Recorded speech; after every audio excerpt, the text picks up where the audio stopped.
আসসালামু আলাইকুম। বিজিবির হাতে ধরা পড়া বিচারপতি মানিককে নিয়ে যথেষ্ট চাঞ্চল্য তৈরি হয়েছে।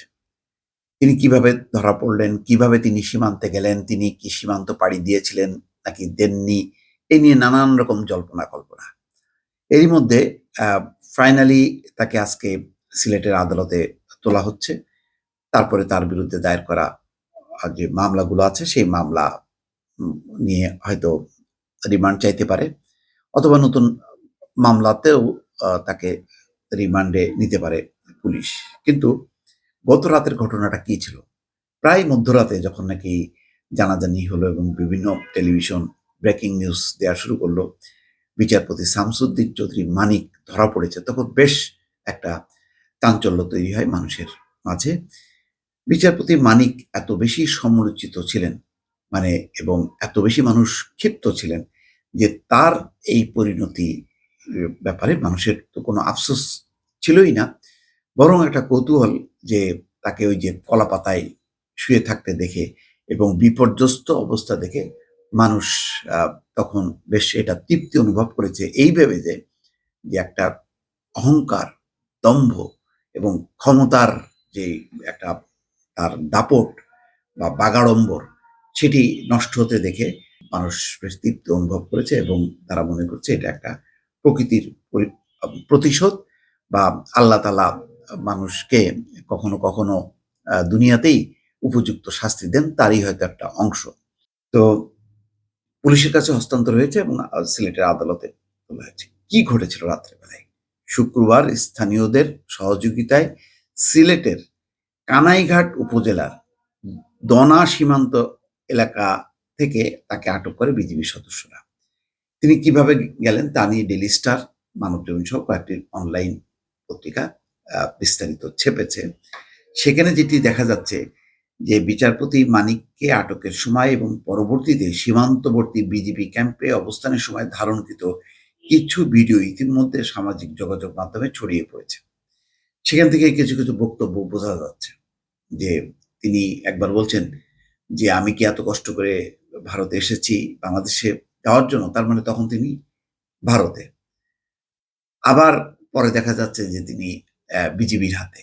মানে কিছু ছবিতে বিজিবির সদস্যরা আটক করেছে তাকে দড়ি পরানো সেটা পরিষ্কার। কিন্তু ওই প্রান্তে কি হয়েছে সেটা কিন্তু পরিষ্কার না। কিন্তু উম আ বিচারপতি মানিকের বক্তব্য থেকে সেটা পরিষ্কার আ একটি চিত্র এসছে যে তিনি স্থানীয় দালাল ধরেছিলেন ওই সীমান্ত দিয়ে ভারতে তিনি পার হবেন। এবং তিনি পারও হয়েছিলেন। কিন্তু যারা তাকে পার করেছিল তাদের সাথে ২ জন ৩ জন আ যুবক ছিল। তারা যখন বুঝতে পারে বিচারপতি মানিকের কাছে বিপুল পরিমাণ টাকা আছে, তার পরিমাণ ৬০ থেকে ৭০ লাখ টাকা। তখন তারা ওই টাকা পয়সা কেড়ে নেয়। কেড়ে নেয়ার সময় তাকে মারধরও করে এবং তারপরে সম্ভবত তারা আবার তাকে ফেরত পাঠায়। তারপরেই বিজিবির সদস্যদের কাছে মানে তিনি আটক হন। আটকের পরেও কিন্তু তার কাছে কিছু টাকা ছিল। সেই টাকা বা তিনি সাধছিলেন অ্যা বিজিবির সদস্যদের। তখন বলেছে, "না, আমাদের কোনো টাকা-পয়সা লাগবে না।" এবং তার কাছে কি আছে? তখন তার কাছে আছে ২ টি পাসপোর্ট। একটা ব্রিটিশ পাসপোর্ট, একটা বাংলাদেশি পাসপোর্ট। আছে তার কাছে ডেবিট বা ক্রেডিট কার্ড আর এই ৩০-৪০ হাজার টাকা। কিন্তু বাকি যে মানে মূল যে টাকাটা ৬০ থেকে ৭০ লাখ টাকা পরিমাণ যেটি উল্লেখ করেছে, সেটি তারা নিয়ে গেছে। অর্থাৎ যারা কন্ট্যাক্ট করেছিল তারা নিয়েছে সত্য, কিন্তু নিয়ে তাকে মারধর করে টাকা-পয়সা নিয়ে চলে যায়। তারপরে কারা তাকে বাংলাদেশের ভেতরে পুশব্যাক করালো, সেটা কিন্তু পরিষ্কার বোঝা যাচ্ছে না যে কি হয়েছিল? মানে মানে দালালরা নিয়ে গেল, নিয়ে যেয়ে আবার ফেরত পাঠালো কেন? সেটাও বোঝা যাচ্ছে না। তো এখানে আমার ধারণা যে হয়তো কোন একটা কারসাজি আছে। হয়তো এক্কেবারে সীমান্ত ঘেঁষা যারা উম তারা হয়তো জিনিসটা তাকে এক অর্থে তার কাছ থেকে টাকা পয়সাও নিল, আবার তাকে যেতেও দিল না। এমন একটা কিছু ঘটতে পারে। যে ভিডিওগুলো বিশ্লেষণ করে দেখা যাচ্ছে যে স্থানীয় ইউনিয়ন পরিষদ সদস্য নাজিমুদ্দিন এবং অন্যান্য বাসিন্দাদের সঙ্গে কথা বলে জানা যায় বিচারপতি মানিক বৃহস্পতিবার সীমান্তবর্তী ওই এলাকায় আসেন, অর্থাৎ দনা সীমান্ত এলাকায় আসেন এবং দালালদের সহযোগিতায় দেশের সীমানা পেরিয়ে ভারতের অভ্যন্তরে প্রবেশও করেছিলেন। তিনি ঢুকিয়েছিলেন, এটা সত্য। ওই জন্য একটা কথা দেখেন, বলছেন না যে আমি এত কষ্ট করে এসেছি কি বাংলাদেশে ফেরত দেওয়ার জন্য। আবার বাংলাদেশে যখন তাকে বলা হচ্ছে যে আপনি ভারতে কেন যেতে চেয়েছিলেন, তখন তিনি বলছেন যে ভয়ে। তখন বলা হচ্ছে কার ভয়ে? বলে প্রশাসনের ভয়ে। আচ্ছা, সূত্র বলছে যে দনা সীমান্তবর্তী পাতিছড়া গ্রামের এক দালালের সহযোগিতায় বৃহস্পতিবার সেখানে যান এবং শুক্রবার বিকেলের দিকে ওই ব্যক্তি তাকে ভারত সীমান্তের ভেতরে নিয়ে যান। ওই ব্যক্তির বাড়ি একেবারে সীমান্ত ঘেঁষা হওয়ায় তিনি নিজে নিয়মিত ভারতে অনুপ্রবেশ করেন এবং তার সহযোগিতায় বিভিন্ন মানুষ সীমান্ত অতিক্রম করে থাকেন বলে জানিয়েছেন স্থানীয়রা। সামাজিক যোগাযোগ মাধ্যমে পাওয়া একটা ভিডিওতে দেখা যায় বিচারপতি মানিক কলাপাতার উপর শুয়ে থেকে কয়েকজন ব্যক্তির সঙ্গে কথা বলছেন। তখন বলছেন, টাকা পয়সা আমি দিব, আমার ভাই বোন দিবে, আমি এদেশে এত কষ্ট করে এসেছি কি বাংলাদেশে ফেরত যাওয়ার জন্য। তাহলে বোঝা যাচ্ছে ওই যে কলাপাতার যে এটা, সেটা সম্ভবত আমি শিওর না, এইটা হয়তো ভারতের ভেতরে। সেই কারণে তিনি বলছেন যে আমি পয়সা দেবো, আরো মানে হয়তো টাকা পয়সা নিয়ে গেছে, তাহলে অন্যরাও টাকা পয়সা চাচ্ছে, তাই বলছে যে আমি এত কষ্ট করে এসেছি কি বাংলাদেশে ফেরত যাওয়ার জন্য। তার মানে বাংলাদেশে তিনি আর ফেরত যেতে চান না। এ সময় ঘটনাস্থলে উপস্থিত কাউকে বলতে শোনা যায়, আমাদের পয়সা লাগবে না, আপনি যদি সেফটি চান। এটা জানি না এটা কারা, এটা কি বাংলাদেশ প্রান্তে নাকি তিনি উদ্ভ্রান্তের মতন কথা বলছিলেন, তখন বোঝা যাচ্ছে না। পরবর্তীতে বিজিবি ক্যাম্পে ধারণ করা আরেকটি ভিডিওতে দেখা যায় বিচারপতি মানিকের গলায় গামছা বেঁধে তাকে জিজ্ঞাসাবাদ করা হচ্ছে। জিজ্ঞাসাবাদের বিভিন্ন প্রশ্নের উত্তরে তিনি সীমান্তে প্রতারিত হয়েছেন বলে উল্লেখ করেন এবং জানান যে দালালদের সঙ্গে ১৫,০০০ টাকা চুক্তিতে সীমান্ত পার করে ভারতে প্রবেশ করেন।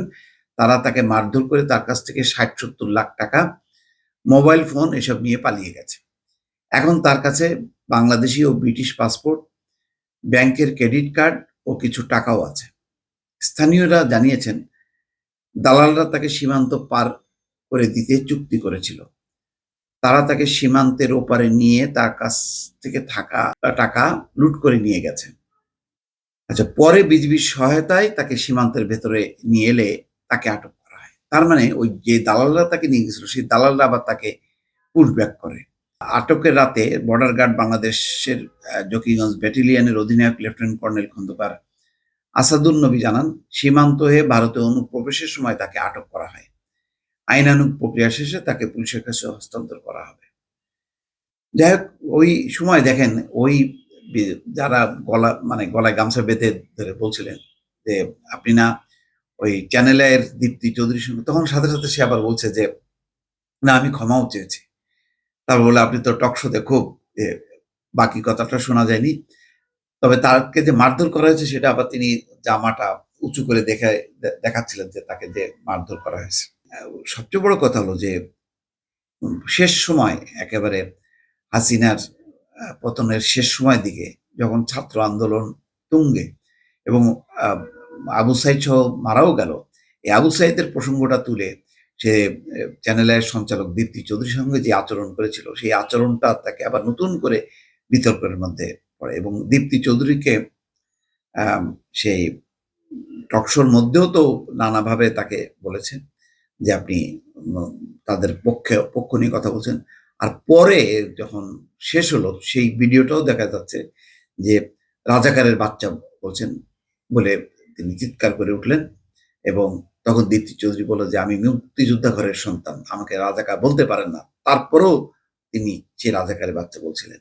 এইসব করার মধ্য দিয়ে তার আসলে একটা চরমভাবে মানুষের একটা ঘৃণা এবং অশ্রদ্ধা তার প্রতি, এবং এই ধরনের মানুষের পতনে মানে মানুষ কখনো অখুশি হয় না। কেননা এরা বিগত অনেক বছর ধরে তারা বিতর্কের মধ্যে থেকেছেন। তারা সরকারের এত বেশি পদলেহন করেছে এবং এত বেশি বিতর্কিত কথা বলেছে। প্রতিপক্ষকে রাজাকার, তারপর স্বাধীনতা বিরোধী বলে গালাগালি করা, তারপরে একেবারে অসম্মান করা, জিয়াউর রহমানের বিরুদ্ধে অসম্মান করার কারণে মামলাও হয়েছে তার বিরুদ্ধে সম্প্রতি। তো মানে এটা যেভাবে ঘৃণা ছড়িয়েছে মানে প্রতিপক্ষের বিরুদ্ধে, এটা অকল্পনীয় ব্যাপার। একজন বিচারপতিকে মানুষ যেভাবে দেখে, শ্রদ্ধার চোখে দেখে, এই মানুষটার প্রতি মানুষ সবসময় ঘৃণার চোখে দেখেছে। এবং শেষ সময়েও মানে যখন নাকি ছাত্রদের রক্তে রাজপথ রঞ্জিত হয়েছে, তখনও তার যে দমভক্তি, তখনও যে তার এই ছাত্র আন্দোলনের বিরুদ্ধে তার অবস্থানটা একেবারে চূড়ান্তভাবে মানুষ আ আ অশ্রদ্ধা জাগিয়েছে তার। ফলে তা তিনি যখন কি কালকে সীমান্ত এলাকায় আটক হন এবং খবর প্রচার হয়, সাথে, সাথে দেখা যাচ্ছে যে সমস্ত ফেসবুকে ছেয়ে গেছে এবং তাকে নিয়ে নানান রকম ট্রল হচ্ছে এবং মানুষ চায় যে এই ধরনের অহংকারের পতন ঘটুক, সেটি ঘটেছে দর্শক। ভালো থাকবেন। আল্লাহ হাফেজ।